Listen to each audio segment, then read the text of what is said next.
Hey biology students, how you guys all doing? I'm doing pretty good myself down at school on Sunday.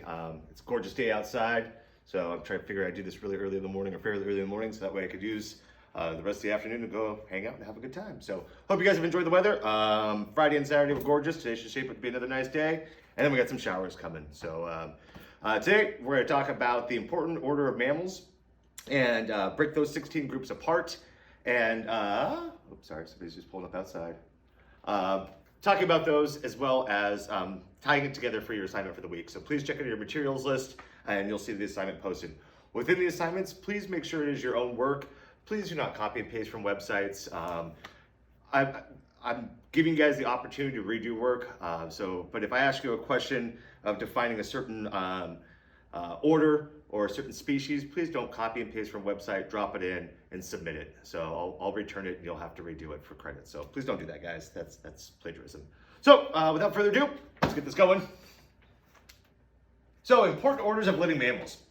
So we have different ways of classifying our 16 orders, but one of the major things that we use are teeth and identifying certain types of teeth, as well as the structures of the bones of the skull. So you guys have certain bones that are fused at age 5 that actually form your skull, and that's about the age of the limit of where your skull, how big it's gonna be, of course a little bit more. But those bones identify it. Same within the bones of a walrus or an armadillo or a mole. All these have different structures, but also their teeth. So depending on the type of the teeth, if they have very sharp canines, they might be a carnivore, while those that have flattened molars might be an herbivore, and then things like us that have both could be omnivores. So there's 16 orders. We're gonna go through and break them apart. Some have really cool features, some you guys know, but some of them we think about in different orders, which they're not. So the first order is Insectivoria. So these are tree shrews, hedgehogs, shrews, and moles. And you guys have seen moles out here. If you've driven down the avenues before, you guys have seen those mounds that are over in the Polynesian or whatnot. And these guys are individuals that are basically blind that live underground and burrowing for things like earthworms. In the case of the star-nosed mole, this is a very specialized feature with chemoreceptors. So remember, chemo is chemical. And so these are chemical receptors to pick up on the smell of things, but also for tactile, so touch. These guys can also swim underwater and blow a bubble over and around things that they could slurp up and smell. So they can actually find food underwater. These guys have very high metabolic rates, meaning they have to eat a lot of food. Their heart rate runs really, really quickly, and their breathing is very rapidly. So that whole lifestyle has to be supported by a ton of food. So these are some of our oldest, especially within our tree shrews, where we think about mammals, where they come from. That's where we start from. The next are Chiroptera. So these are bats, and bats are amazing. If you guys haven't looked at the night sky lately, they're out. It's springtime. So they've been out swooping up mosquitoes. And these guys, I can't remember the number, but I want to say it's close to about 1,000 mosquitoes an hour. So they use echolocations, so they actually use a form of sonar to be able to bounce sound waves off of an object, having it return and figuring out the size and image and location of that object. So these guys, some of them are threatened. Little brown-nosed bats, you'll see a video about today. They're threatened within North America, but just as in overpopulation on this planet, niches where these guys live are being taken up. So these guys are very friendly. They get a bad rap as these bloodthirsty creatures of the night. There's only 2 species that actually feed or vampire bats. The rest, though, are ones either they're eating insects, or in the case of things like giant foxes and a couple other species, they eat fruit. So remember, fruit's a whole lot of sugar, so these guys have very high metabolic rates as well. But very important ecological species. They make about 1/4 of all mammals. So if we lose these guys, again, you have possibly a cascading effect. Edentata. So these are animals without teeth, and these are our sloths. So anteaters and armadillos. And different forms of feeding and structures. Armadillos, heavily structured, almost like little tanks that can withstand lots of heat. They have great defense by rolling up. And then we have things like sloths. These guys right here, which are not the brightest. There's 2-toed sloths and 3-toed sloths. The only difference really is a toe. I'm not gonna simplify it that much, but they're very slow-moving animals, extremely slow-moving animals. In some instances, these guys actually grow algae in their fur, so you got to move very slow to grow algae on yourself. But they do that, and some of these guys die accidentally because as they reach for what they think is another tree branch, they grab their own arm, and as they let go, they fall to their death. They will go to the bathroom about once a week. So when you're a very slow-moving individual that doesn't have to burn off a whole lot of energy, you don't have to defecate a whole lot. So these guys climb down once a week or so, do their bathroom duties, and then climb back up. So in the case of anteaters, these guys also have high metabolic rates, but they're more carnivore, or they're carnivores in the sense that they eat insects. Rodentia, so these guys, these are individuals that you guys know. So these are mice and squirrels, and individuals that sometimes can be a pest.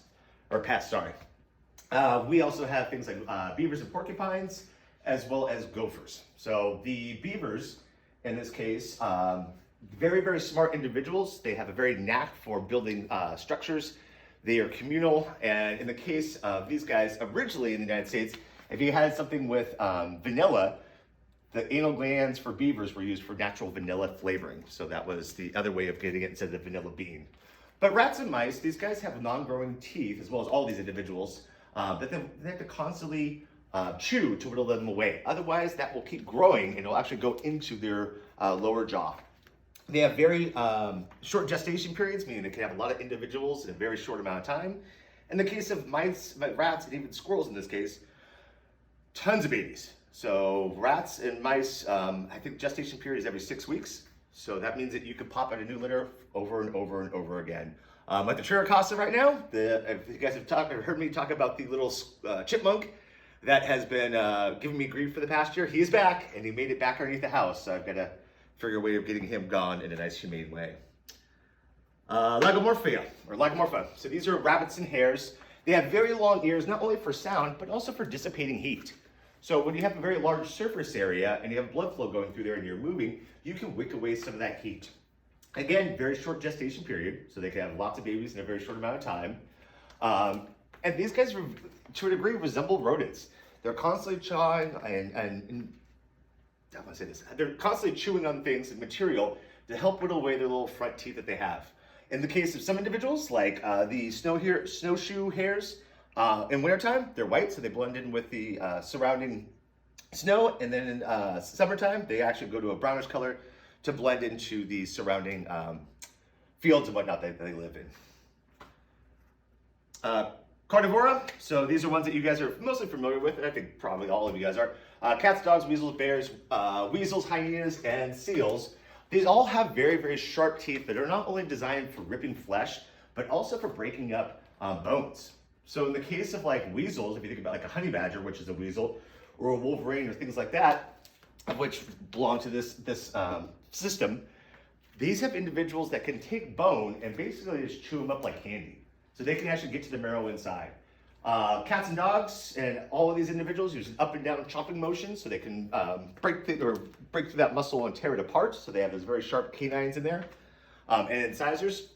And then we have some of these guys that are also aquatic that we don't usually think about, and that's seals. So these guys are carnivores, and in the case of some of these guys with seals and sea lions, they can be just as aggressive.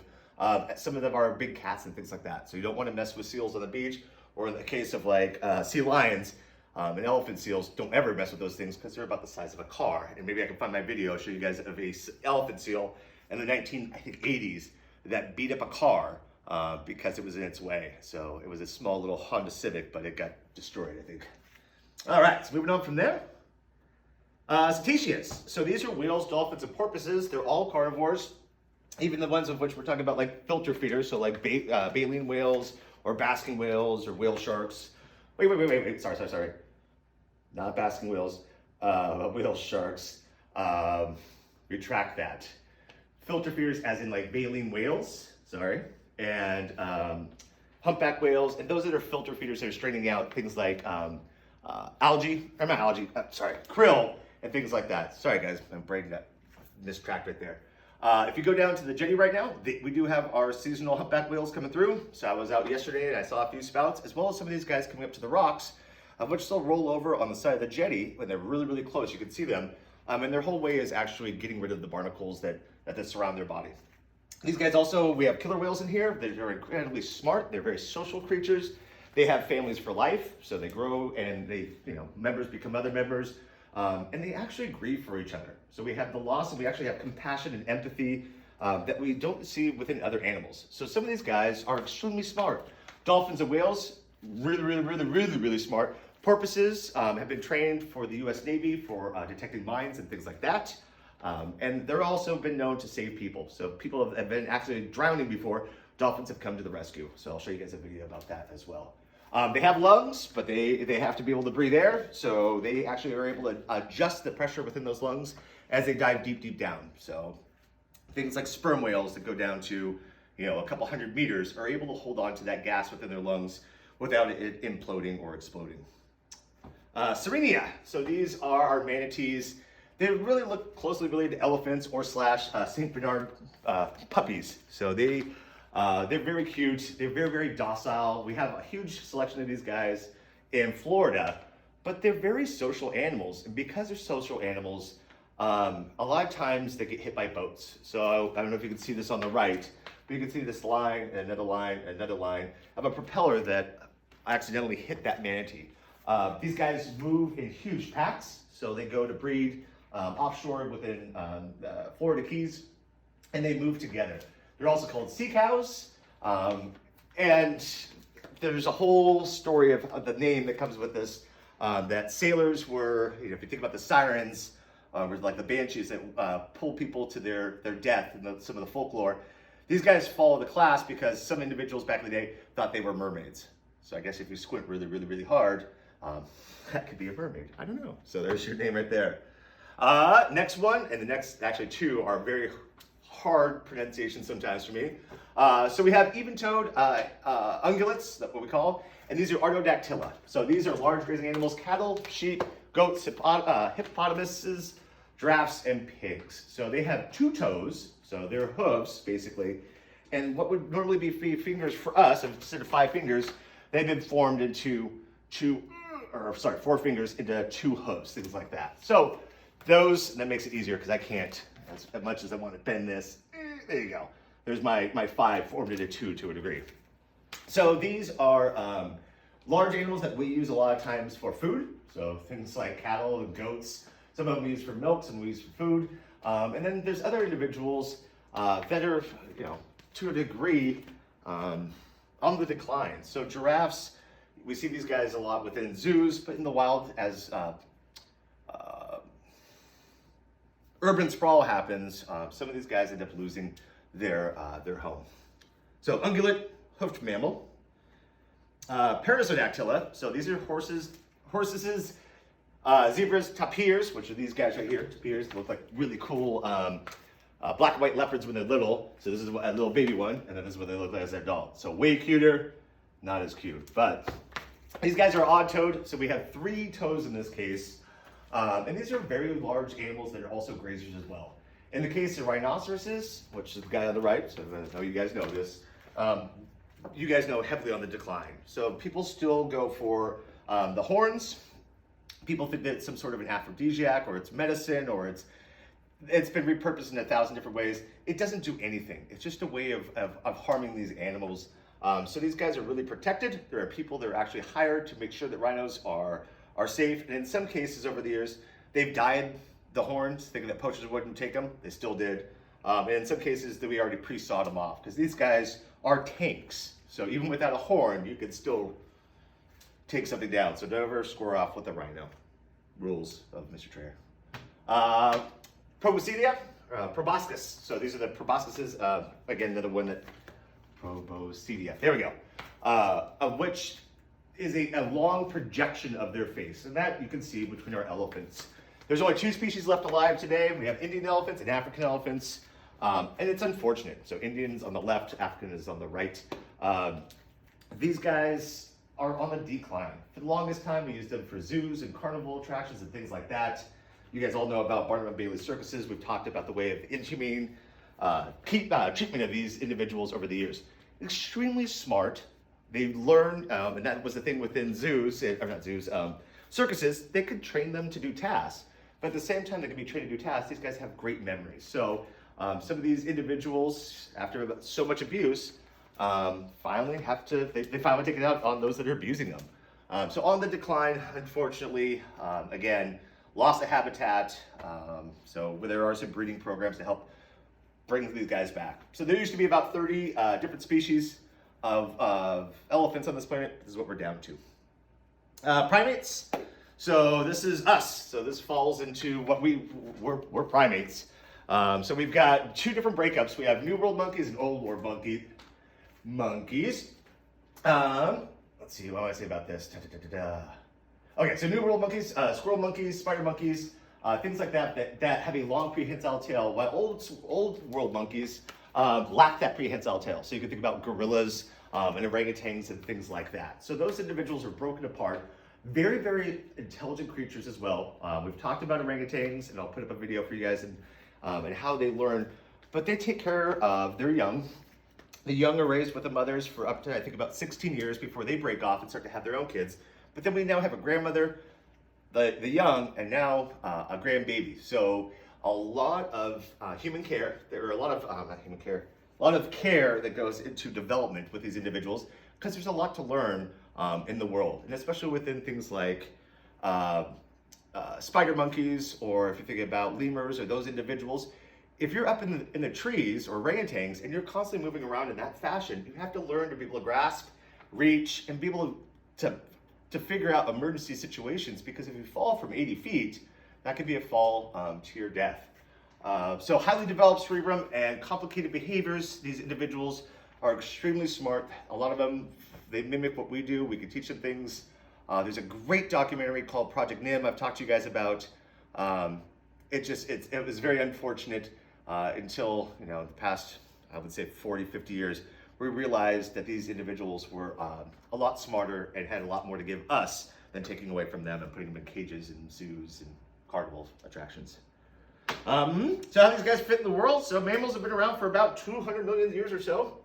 Herbivores eat plant material, and in a lot of cases, they help keep vegetation down. So you have large grazing animals, let's say like wildebeest, and they move in gigantic packs, and as they do so, they help kind of mow down the fields, or mow down the Serengeti, let's go with that. That actually is a much more efficient way of regenerating nutrients. So as you guys remember eating, they're also pooping, and as they're pooping, they return some of those nutrients back. So these guys, because of their docile nature, a lot of times they become food for other carnivores. So we've all seen Planet Earth and videos of which you have, a wildebeest drinking by the water's end, and all of a sudden here comes a lion and takes it down. So those individuals become food for others. Domesticated mammals, we use it for milk. So we milk cows, we milk sheep, we milk goats. All of that we can turn into milk for us, as well as other products. So we can make cheeses, we can make butter, we can make soaps out of them. So there's all kinds of different things what we can do with that. Some individuals have an impact that are negative. So rats and mice and things like that. As these guys have teeth that constantly grow, they whittle through things. They'll chew their way through a house. They'll eat wiring. They have no problem being electrocuted. They actually have a weird knack for it for some reason. And so they can, do a whole bunch of damage by, let's say, biting through a cord in your wall that produces power, supplies power to your bathroom. So all of a sudden your bathroom doesn't have any lights. So that would not be a good thing. Elephants, though their numbers are decreasing, a lot of times for these guys, as they're looking for food and they're moving through large areas or also water, they'll knock over trees. So they can actually uproot trees, and as they do so, what they're trying to do is find a water source underneath. These guys also, and I didn't bring this up, they can smell water from miles away, as well as hear thunderstorms from miles away as well. Cattle and rabbits, we turn, in the case of some cases, farmland into dust bowls. But furthermore, what we end up doing with a lot of our cattle is putting them in very large facilities that have very little space for them to grow, which spreads disease. So you guys might remember back to chapter 2, we talked about the livestock industry, feeding antibiotics to things like pigs, goats, and cows to make sure they don't get infections. But unfortunately, us as humans, those that consume those foods, even chicken, sometimes we consume those antibiotics. So sometimes you'll see it on the package, you'll say antibiotic free, and that's from a place, most likely it's going to be organic, that does not do that. Beavers, the largest beaver dam can be seen from space. It's up in Canada, so we actually see that from a satellite. And I'll show you guys a video really cool within beavers. Their teeth are made of iron, so that's why it has that orange colorization to them. Nutria look a lot like gigantic rats of the land. That if you guys have seen The Princess Bride and you've seen what's that creature? Another big creature.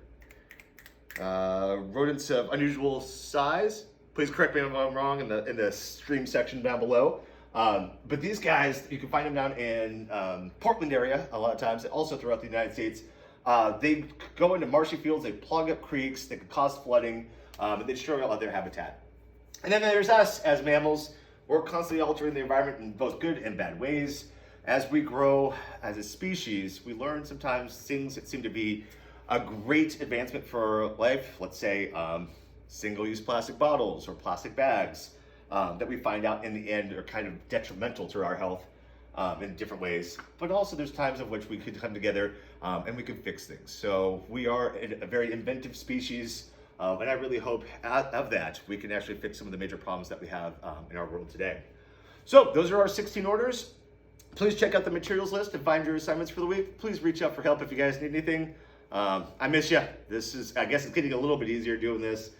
Thanks to those that reached out and said, the videos are helpful and it makes you feel a little bit more, I guess, normal in the thing of things. But I'm around. So if you guys need anything, please reach out. I love and miss you guys. And I hope you guys are all well. All right. Peace. Mr. Chair.